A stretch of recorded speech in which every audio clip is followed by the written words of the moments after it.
자, 연세가 드시면서 여러 관절들이 하나씩 둘씩 아파오시는 경험을 모든 사람들이 어느 정도는 합니다. 내과에서 환자들을 보면서 굉장히 흔히 발견되는 이 퇴행성 관절염에 대해서 오늘 말씀을 드릴 건데요. 그 퇴행성 관절염 중에 경도의 관절염의 치료 방법에 대해서 한번 리뷰를 해보겠습니다.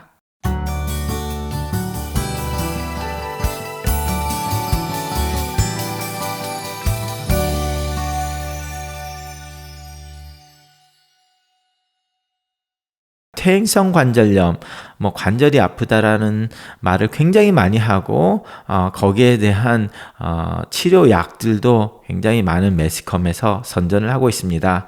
자, 아무래도 퇴행성 관절염이 굉장히 심해지면 아무래도 수술 쪽으로 가는 것도 있고 좀 센 약을 먹기도 하는데요. 오늘은 경증의 퇴행성 관절염에 대해서 그 치료에 대해서 잠시 리뷰를 해보려고 합니다. 그 이유가 중증 정도 되면 모든 분들이 벌써 내과를 가셨고 그리고 정형외과나 거기에 대한 전문의를 보고 계실 거라고 믿고 그렇지 않은데 조금 아프신 분들 그런 분들이 어떻게 집에서 좀 치료를 할 수 있는 방법이 있을까 아니면은 어떤 식의 치료가 이루어질까 하는 질문을 하실 것 같아서 그 리뷰를 합니다. 대부분 퇴행성 관절염이라고 하면 모든 분들이 알고 계시기 때문에 그 치료 방법도 대부분 다 잘 알고 계실 거라고 생각을 합니다. 그래도 그쪽에 관심이 없었거나 그런 증상이 없었는데 새로 증상이 일어나기 시작한 분들은 아무래도 그분들을 위해서 좀 기본적인 것부터 리뷰를 좀 해드릴 건데요. 치료에서 가장 중요한 거 약이 아니라 그 운동입니다. 자, 미미한 퇴행성 관절염이든 중증의 퇴행성 관절염이든 운동은 가장 중요한 치료의 하나고요. 자, 그래서 우리가 경미한 퇴행성 관절염이 있다. 그럼 가장 쉽게 할 수 있는 거는 많이 걸으라고 하는 겁니다. 자, 지금 제가 걸으라고 했습니다. 뛰면은 안 돼요. 굉장히 심하게 뛰면 오히려 관절에 무리가 가기 때문에 특히 우리가 퇴행성 관절염에서 지금 말하는 것은 이제 무릎이 아프신 분들 걸을 때 쓰는 그 근육들이 탄탄해지면 아무래도 어느 정도 관절을 보호해 줄 수 있기 때문에 무리하지 않게 걷는 운동을 꾸준히 하는 게 좋고요. 그리고 타이치나 요가도 퇴행성 관절염에 좋을 수 있습니다. 자, 그리고 제가 많은 분들께 이제 추천해 드리는 게 수영장에서 운동을 하라는 거. 모든 체중이 실리면 무릎에도 체중 그 무게가 실리기 때문에 걸을 때 이렇게 무릎에 아무래도 무리가 가면 관절이 안 좋아질 수밖에 없거든요. 그러다 보니까 그 근처에 있는 근육을 튼튼해지면 좋은데 그 운동을 하면서 무리가 넘어온다 생각을 하시면 아니면 그런 느낌이 오시면 수영장에서 운동을 해서 그 무게가 실리는 것을 줄이고 근처에 있는 근육들을 탄탄하게 해줄 수 있는 운동을 하시는 것을 추천을 합니다. 그리고 또 한 가지는 이제 자전거를 타라는 건데요. 실제 자전거가 아니라 스테이셔너리 바이스클이라고 해서 하는데 자, 그 자전거를 탈 때 많은 분들이 저항을 하나도 안 놓고 천천히 이렇게 하시는데 그렇게 좋은 방법은 아닙니다. 아니면은 또 그래도 세게 해라고 했다고 이걸 막 굉장히 빨리 하다 보면 빨리 돌리면 관절에 오히려 무리가 갈 수 있으니까 어느 정도 이 정도의 속도에서 그 저항을 좀 높여가지고 근육에 약간의 그 운동이 될 수 있게 하시는 것이 좋습니다. 자, 이렇게 운동과 맞물려서 두 번째 가라면 서러울 정도로 중요한 포인트는 체중 감소입니다. 아무래도 무릎에 무리가 가는 것은 내 몸을 받쳐주고 있잖아요. 그래서 걸을 때마다 나의 모든 몸무게가 한쪽에 실리기 때문에 그 무릎에 가는 무리를 줄여주려면 무게를 줄일 수밖에 없는 거죠. 그럼 결과적으로 체중을 감소하라는 겁니다. 그래서 보통 5%에서 10% 감소를 해도 굉장히 많은 통증의 완화가 된다고 밝혀지고 있습니다.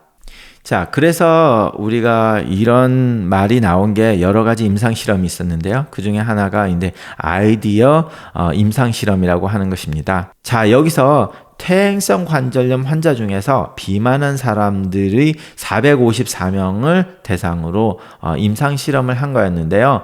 한 구는 운동과 다이어트를 같이 하게 하고, 다른 한 구는 운동만 하게 하고, 다른 한 구는 다이어트만 하게 했을 때 이 세 개의 그룹에서 어떤 그룹이 제일 낫냐 해보니까 운동과 다이어트를 같이 한 군이 제일 효과가 좋았다고 나왔습니다. 그래서 이 군에서는 임상실험을 통해서 봤더니 다이어트와 운동을 함으로써 50%의 통증 완화가 있었다고 보고를 하고 있고요.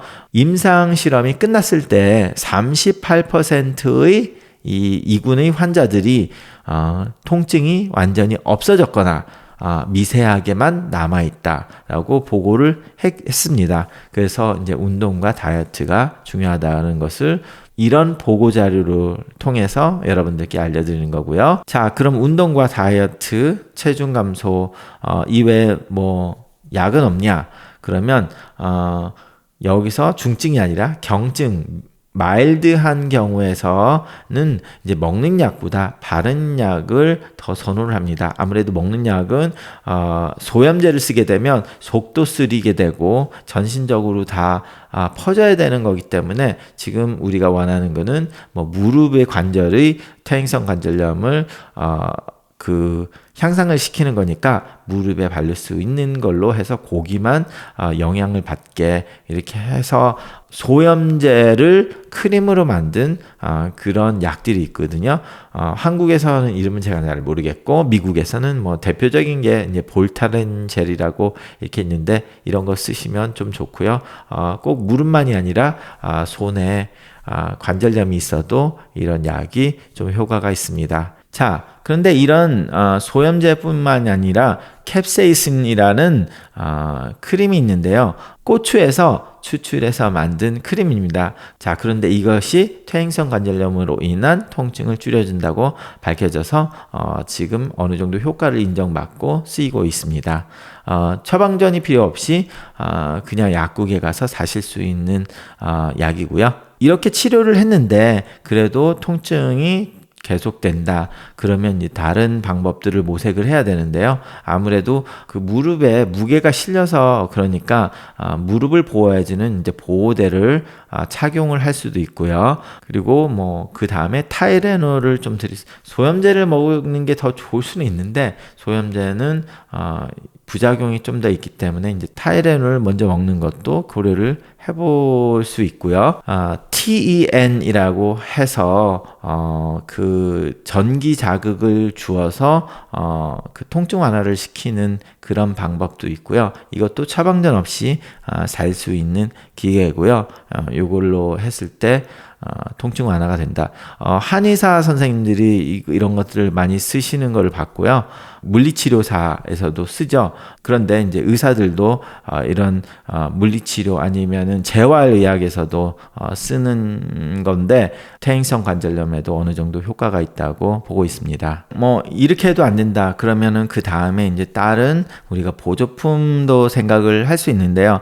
보조품에 대해서는 그 효과가 많이 입증이 되지 않은 것들이 많아서 실험을 해보니까 그렇게 효과가 없다는 것들이 굉장히 많거든요. 그러다 보니까 효과 있는 사람들도 있고 없는 사람들도 있는데 별로 있는 사람들이 굉장히 적다 보니까 이제 효과가 없다는 통계학적으로 나온 것들이 있는데 뭐 그런 거에 대해서 리뷰를 하려면 또 다른 토픽이 되니까 여기서까지만 하고 글루코사민에 대해서는 몇 년 전에 이제 컨트롤시가 좀 있었는데 거기에 대한 리뷰는 뭐 다음 시간에 한번 해드리겠습니다. 감사합니다.